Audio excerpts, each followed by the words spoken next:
Summer शैल प्राकृतिक farm से मैं आपका मित्र हिमकर मिश्रा वर्ष के अंत में एक बार फिर से रूबरू हो रहा हूँ। और आज मैं आपको एक कहानी सुनाऊंगा। कहानियाँ सबके पास होती हैं, पर आज मैं आपको एक अनोखी कहानी सुनाता हूँ जो खामोशी से लिखी गई है और खामोशी में सुनी गई है। ये कहानी है मेरे दो श्वान रेक्स, जो जर्मन शेपर्ड प्रजाति का है, और मेजर लैब्राडोर, जो अभी कुछ दिन पहले जिसकी मृत्यु हो गई। रेक्स और मेजर एक दूसरे के पूरक थे। दोस्ती तो आपने इंसान और श्वानों के बीच में, इंसान और गाय, इंसान और घोड़े, इंसान और अनेक पशु के, बिल्ली वगैरह की आपने बहुत पढ़ी होंगी, सुनी होंगी, देखी होंगी। पर दो श्वानों के बीच की ये दोस्ती अपने आप में एक मार्मिक कहानी है, और कैसे एक का जाना दूसरे की ज़िंदगी को प्रभावित कर रहा है। ये रेक्स है। रेक्स और मेजर पिछले 3-4 वर्षों से इसी जगह हमेशा रहते थे। ये बाकी श्वानों के साथ ये लोग घुलते मिलते नहीं थे, और मैं भी शायद बहुत न्याय नहीं कर पाया इन दोनों के साथ, क्योंकि इसमें मैं लैब्राडोर की बहुत सारे गुण थे। मैंने बहुत ही सुशील था, बहुत ही स्नेह था, और ये इसमें जर्मन शेपर्ड की कोई भी वो उग्र या आक्रामक गुण नहीं थे रेक्स में। पर इसकी सारी ज़िंदगी मेजर के इर्द गिर्द घूमती थी। मेजर अगर नहीं खाता था तो ये नहीं खाता था, और मेजर को छोड़ के 1 मिनट तक नहीं जाता था। मेजर 12 वर्ष 13 वर्ष की इतनी लंबी आयु जी के मरा हुआ स्वस्थ भी था। तो इसे जब भी हम लोग डॉक्टर के पास, चिकित्सक के पास ले जाते थे, तो ये गाड़ी के पीछे दौड़ता हुआ जाता था। फिर इसे लाना पड़ता था हमेशा। और अभी जो इसकी मृत्यु हुई, मैं यहाँ नहीं था उस समय, मैं भोपाल प्रवास में था। तो अचानक ये जब एक दिन वो गिर पड़ा यहाँ मेजर, और उसके बाद उठा नहीं, तो उसे हम लोग डॉक्टर के पास, सुबोध और जो यहाँ पे लोग थे, लखन वगैरह और ड्राइवर मेरा, इसे लेके पूर्णिया में डॉक्टर श्रवण कुमार जो पशु चिकित्सक हैं उनके पास ले गए। सेलाइन भी चढ़ाया गया मेजर को, इंजेक्शन भी दिया गया, एंटीबायोटिक दिया गया, और मल्टीविटामिन दिया गया, दर्द निवारक के गोली दिए गए आईवी में। पर मेजर, और उसके बाद डॉक्टर साहब ने कहा कि ये मेजर अपनी अंतिम सांसें गिन रहा है और शायद ये आपका इंतज़ार कर रहा है। लेकिन उन्होंने शायद मेजर को पढ़ा नहीं ठीक से। मेजर मुझे मानता बहुत था, पर चूँकि मेरा व्यवहार इसके साथ बहुत हद तक या कुछ हद तक सौतेला भी रहा, क्योंकि मैं ज़ारा बादशाह, उससे पहले ज़ार के साथ ज़्यादा हमारा समय होता था।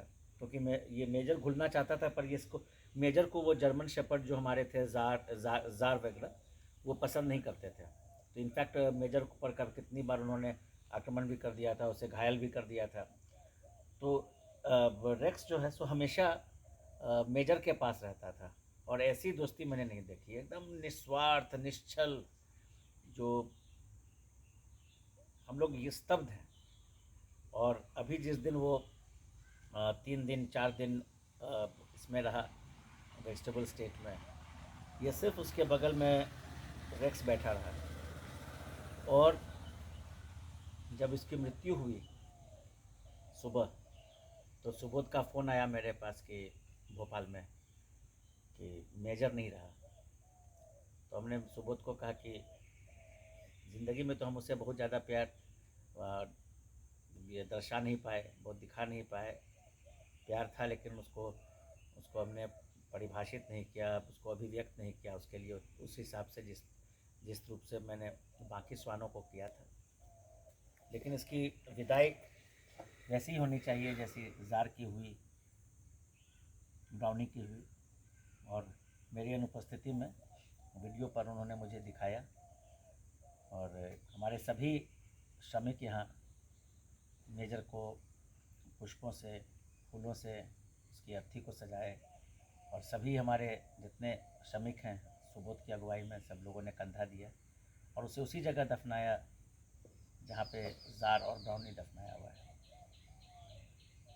और जिस समय ये दफनाने की प्रक्रिया शुरू हुई थी तो उस समय ये उसकी अर्थी के पास बैठा हुआ था और ये बेजुबान जीव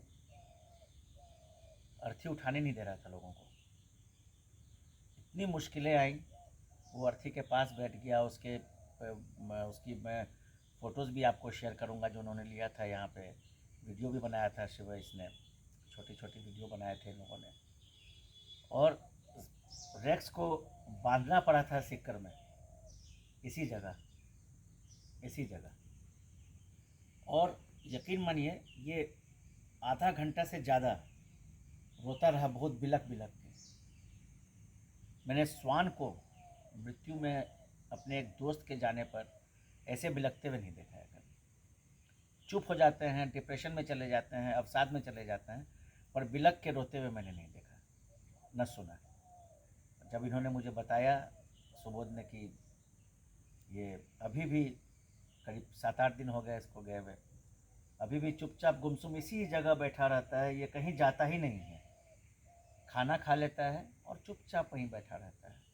इस जगह से ये ऐसा अवसाद में गया है कि मैं कह नहीं सकता हूँ। अभी मेरे हाथ में बिस्किट है, शायद खा भी ले, लेकिन अब देखिए ये बिस्किट को भी देख के नहीं खा रहा, जो कि श्वानों के लिए बहुत ही ये होता है। ये ऐसी दोस्ती का मिसाल मैंने नहीं देखा है। इंसानों में तो आपने बहुत सुना होगा, गीत सुने होंगे, ये दोस्ती हम नहीं छोड़ेंगे दम मगर तेरा साथ ना छोड़ेंगे। उसे परिभाषित किया मेजर और रेक्स ने। मेजर एक बहुत ही स्नेहमय कुत्ता था। लैब्राडोर की प्रजाति के जितने श्वान होते हैं वो होते ही उतने स्नेहमयी होते हैं। वो बहुत ही उनके दिल में इतना प्रेम होता है लोगों के लिए, जिसको जानते हैं उनके लिए भी, अपने मालिक के लिए भी, अपने परिवार के लिए भी, और आने जाने वाले किसी के लिए, किसी के प्रति उग्र नहीं होता है। और मेजर ने अपनी वो सारी गुण इसमें स्थानांतरित भी किया। ये जर्मन शेपर्ड होते हुए भी इसकी सारी गुण लैब्राडोर वाली थी। और मेजर के प्रति जो उसका समर्पण था, हम इंसानों को उससे सीखना चाहिए कि निश्चल प्रेम, निश्चल त्याग, निश्चल रिश्ता निभाया कैसे जाता है, वो मेरे रेक्स ने पूरी ज़िंदगी परिभाषित किया। He was the unsung hero. Major was the unsung hero of the farm. Farm was all about ज़ार, ज़ारा, बादशाह, and now Mac. It was never really about Rex and Major. और उसका एक मूल महत्वपूर्ण कारण ये था कि ज़ार मेजर को बर्दाश्त नहीं कर सकता था, उसे देखते ही उसे घायल कर देता था। और चूँकि वो हमारे साथ साथ लगा रहता था तो मेजर थोड़ा डर से, संकोच से ये नहीं आता था मेरे पास। मेजर को मैं बिस्किट खिलाता था तो वो खाता बहुत चाव से था और ये भी खाता था बहुत चाव से। पर मेजर के जाने के बाद ये खा रहा है सिर्फ जिंदा रहने के लिए। वैसे यकीन मानिए इसमें जीने की चाह बची नहीं है। और मुझे नहीं लगता है कि मेजर के बिना 3 दिन तक ये कहाँ खिला रहे, ये मेजर के बिना ये बहुत दिन रह पाएगा या बहुत लंबे सा इसकी आयु बची हो। ये दिन रात मेजर के गम में रहता है। और आप इसका बॉडी लैंग्वेज भी अगर देखेंगे, इसका चेहरा देखेंगे, तो इसके चेहरे पे वो वेदना आपको बहुत स्पष्ट दिखाई देगी। मुझे इस बात का गर्व भी है और खुशी भी है कि मेजर और रेक्स हमें ज़िंदगी में बहुत कुछ सिखा गए। और मेजर और रेक्स मेरी ज़िंदगी का एक अभिन्न हिस्सा रहा हमारे इस फार्म पे। लेकिन अफसोस इस बात की है चूँकि जीवन में मैं मेजर को बहुत ज़्यादा प्यार नहीं दे पाया, इसलिए मरने से पहले वो मेरा इंतज़ार नहीं किया, वो मेरी अनुपस्थिति में मरा। सिर्फ इसलिए वो मुझे, शायद उसने मुझे पनिश किया कि तुम ज़िंदगी भर मुझे प्यार नहीं दिए या दिखाए पर्याप्त मात्रा में, तो तुम्हें मेरे मरने का भी गम नहीं होना चाहिए। अब मैं कुछ कह नहीं सकता, पर ये कि हो सके तो मेजर मुझे माफ़ कर देना। अगली जन्म अगर मौका मिला तो मैं तुम्हें इस जन्म की भी कमी पूरी करने की कोशिश करूँगा। और रेक्स, तुम मिसाल हो, तुम्हारी दोस्ती, तुम्हारा निस्वार्थ प्यार हम सबों के लिए एक इंस्पिरेशन है, एक प्रेरणा। इसके साथ ही मैं आप लोगों से विदा लेता हूँ। मैं और कुछ बोलने की स्थिति में नहीं हूँ। हो सके तो आप अपना आशीर्वाद